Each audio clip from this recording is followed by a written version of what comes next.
नमस्कार छात्रों, 10वीं कक्षा की हिंदी क्लास में आपका स्वागत है। हमने पिछले क्लास में बरसते बादल कविता का जो सारांश हमने आपको समझाया है, इसको आप लोग समझे ना ठीक तरह से।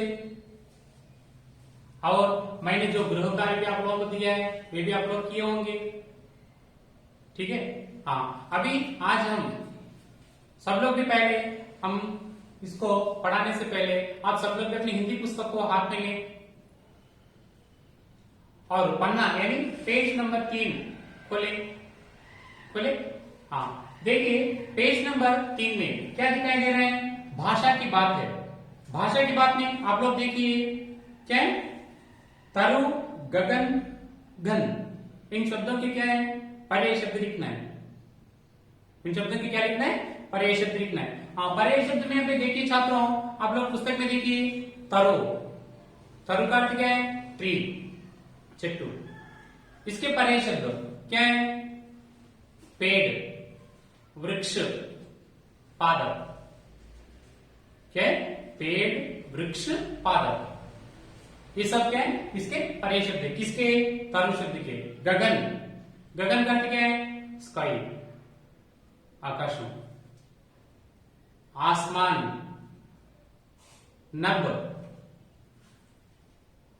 और अंबर, ठीक है। ये सब क्या है? इसके पर्याय शब्द है। और उसी प्रकार घन, घन का अर्थ क्या है? मेघ, मेघ और क्या है? बादल, अब्र और जलद। मेघ, बादल, अब्र और जलद, ये शब्द क्या है? इसके पर्याय शब्द है। किसके? घन शब्द के पर्याय शब्द। और उसके साथ साथ और एक आप लोग तो देखिए, जैसे माता, मां जन्म देने वाली और जननी, मां जन्म देने वाली और जननी, समझ में? इसी प्रकार के और शब्दों को इसी तरह आप लोग करते हुए आप इसको ध्यान में रखिए। और दूसरा क्या है? देखिए आप लोग यहां पर वाक्य प्रयोग दिया गया है। वाक्य प्रयोग, वाक्य प्रयोग में कितने शब्द दिए? 2 शब्द है। क्या क्या है? देखो आप लोग पुस्तक में देखिए क्या क्या है? मेघ और तरु। मेघ शब्द का अर्थ लिखना है और तरु शब्द का अर्थ लिखना है। उसको अपने ओन सेंटेंस में, अपने वाक्यों में प्रयोग करना है, समझे? हाँ, देखिए आप लोग यहां पे क्या है? देखो मेघ, मेघ हमने आपको समझाया क्या है मेघ। हाँ, देखो मेघ, मेघ शब्द को अर्थ लिखकर और उसको वाक्य प्रयोग करना है। मेघ में देखिए आप लोग देखिए पहले मेघ, आकाश में काले मेघ छाकर क्या करते हैं? गर्जन करते हैं। आकाश में काले मेघ छाकर गर्जन करते हैं। और दूसरा क्या है? देखो तरु, तरु, तरु का अर्थ क्या है? पेड़। पेड़ हमें क्या देते हैं? पेड़ हमें प्राणवायु, ऑक्सीजन देते हैं। और उसी प्रकार पेड़ हमें फल देते हैं, पेड़ हमें छाया देते हैं। इस प्रकार के किसी भी कितने भी शब्द आप लोग लिख सकते हैं, ठीक है। और उसी प्रकार देखिए मैं और एक 2 शब्द आपको वाक्य प्रयोग के लिए समझा रहा हूं। देखिए तृण, तृण का अर्थ क्या है? घास, गड्डी, ग्रास। हाँ, तृण शब्द को वाक्य प्रयोग करना है। हमने पाठ में पढ़ा है ना कविता में, तृण शब्द को वाक्य प्रयोग करने पर देखिए, वर्षा के कारण धरती के कण कण में छोटे छोटे तृण अंकुरित होते हैं। अंकुरित होने का अर्थ है ಮೊಳಕೆತ್ತರ, चिन्ह चिन्ह गड्डी पर ಮೊಳಕೆತ್ತುತ್ತೆ। कब? जब वर्षा होने पर, समझ में? हाँ। और देखिए पदपर्ची, और क्या है? पदपर्ची, पदपर्ची का अर्थ है जैसे व्याकरणांश में जिस शब्द को संज्ञा कहते हैं, सर्वनाम कहते हैं, इसका हम परिचय देना है। कैसे देना है? देखिए बादल बरसते हैं, बादल बरसते हैं। बादल को नीचे रेखांकित अंडरलाइन किए हैं, इस रेखांकित शब्द को पद परिचय देना है। बादल किस तरह का शब्द है? संज्ञा शब्द है। और कैसा शब्द है? जातिवाचक संज्ञा है। और ये क्या है? बहुवचन में है। क्या है? बहुवचन, ठीक है। और उसी प्रकार बरसते, बरसते क्रिया शब्द है, बरसते क्रिया शब्द है, ये भी बहुवचन है। ठीक है, हाँ देखिए, और उसी प्रकार के और एक दो शब्द आप लोग देखिए, राम पुस्तक पढ़ता है। राम रेखांकित किए। राम किस तरह का शब्द है? संज्ञा शब्द है। कौन सा? जाति, है ना, हाँ जाति। इसी प्रकार के और भी कई शब्द आप लोग इसी तरह देखकर प्रैक्टिस भी कीजिए। और नेक्स्ट क्या है देखिए, पेड़ पौधे, समास भी दो या अधिक सार्थक शब्दों से बने नए शब्दों को क्या कहते हैं? समास कहते हैं। समास के 6 भेद हैं। इसमें आज हम लोग क्या है, आपको पुस्तक में क्या दिया है? पेड़ पौधे, पशु पक्षी। ये कौन सा समास है? द्वंद्व समास। द्वंद्व समास का हम देखेंगे। द्वंद्व समास में दोनों पद भी प्रदान होते हैं। पहला पद भी और दूसरा पद भी, दोनों पद कैसे होते हैं? समान होते हैं। दोनों पदों का समान महत्व है। दोनों पद भी कैसे हैं? प्रधान है। जैसे कैसे? पशु पक्षी, पशु और पक्षी। और इसमें देखिए द्वंद्व समास में जो हाइफन, अंग्रेजी में हाइफन कहते हैं ना, हाइफन को योजक कहते हैं। योजक का अर्थ है और, एवं, या। इस प्रकार जो पृथक करता है, अलग करता है, उन प्रकार के शब्दों को हम क्या कहते हैं? द्वंद्व समास कहते हैं। द्वंद्व समास में और देखिए यहाँ पे पशु पक्षी, पशु और पक्षी।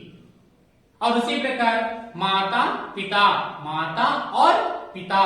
और उसी प्रकार देखिए गुरु शिष्य, गुरु और शिष्य। इस प्रकार के सारे शब्दों को किस में आते हैं? द्वंद्व समास में आते हैं। ठीक है, समझे हम लोग? इस प्रकार के सारे शब्द भी द्वंद्व समास में आते हैं। और शब्द संक्षेप, शब्द संक्षेप क्या है देखिए छात्रों, शब्द संक्षेप में जो एक शब्द में एक वाक्य जो रहता है उसको एक ही शब्द में कहना है। कैसे? देखो आप लोग यहाँ पे पुस्तक में दिए, मन को भाने वाला, मन को भाने वाला, मन भावन, फिर आए जीवन में सावन मन भावन। कविता में हमने पढ़ा है ना, मन भावन करते हैं क्या है? मन को भाने वाला। मन को भाने वाला शब्द का शब्द संक्षेप क्या है? मन भावन, मन भावन। और उसकी प्रकार क्या है देखिए, दूसरा शब्द क्या है? मन मोहक, मन मोहक, मन को मोहने वाला, मन मोहक।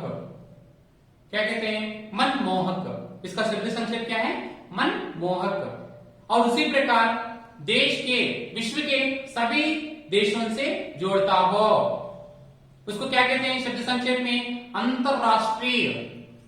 उसके लिए एक शब्द क्या है? अंतरराष्ट्रीय। और उसी प्रकार आप लोगों को जैसे प्रत्यय, प्रत्यय है ना, प्रत्यय का आप लोग परिभाषा देखिए। प्रत्यय एक या दो शब्द, एक या दो शब्द, शब्द के अंत में जुड़कर उस अर्थ की विशेषता में कुछ परिवर्तन लाए तो उनको क्या कहते हैं? प्रत्यय कहते हैं। जैसे कैसे देखिए, आप लोग हमने पुस्तक में देखिए, आप लोग पुस्तक में क्या है देखो, जैसे सुंदरता एक शब्द है, सुंदरता, सुंदरता शब्द में क्या है देखो, जैसे सुंदरता एक शब्द में जैसे ता क्या है इसमें? प्रत्यय। सुंदर, सुंदरता, सुंदर अंदम, जैसे सुंदरता अंदंगा, उस शब्द की विशेषता में क्या कुछ परिवर्तन लाए। ठीक है, हाँ उसी प्रकार और एक क्या है देखिए, देखने लायक, देखने लायक, इसमें लायक क्या है? प्रत्यय है। అంటే చూడదగిన, చూడదగ్గ, जैसे करती है ना तेलुगु में, हाँ लायक, लायक भी क्या है? प्रत्यय है। दूसरी प्रकार दूध वाला, वाला क्या है? प्रत्यय है। पालवाड़ो कहते हैं ना, इस प्रकार के सारे शब्दों को क्या कहते हैं? प्रत्यय कहते हैं। और उसी प्रकार आप लोग देखिए उपसर्ग, शब्द के अंत में, शब्द के आरंभ में एक या दो मिलकर उसको उस अर्थ में कुछ विशेष परिवर्तन लाए तो उन्हें उपसर्ग कहते हैं। जैसे आप लोग अभी ने पढ़ा है सुंदरता, पढ़ा है ना। जैसे सुंदरता शब्द का विलोम शब्द क्या है? सुंदर शब्द का विलोम शब्द असुंदर, आ सुंदर। असुंदर शब्द में आ उपसर्ग है।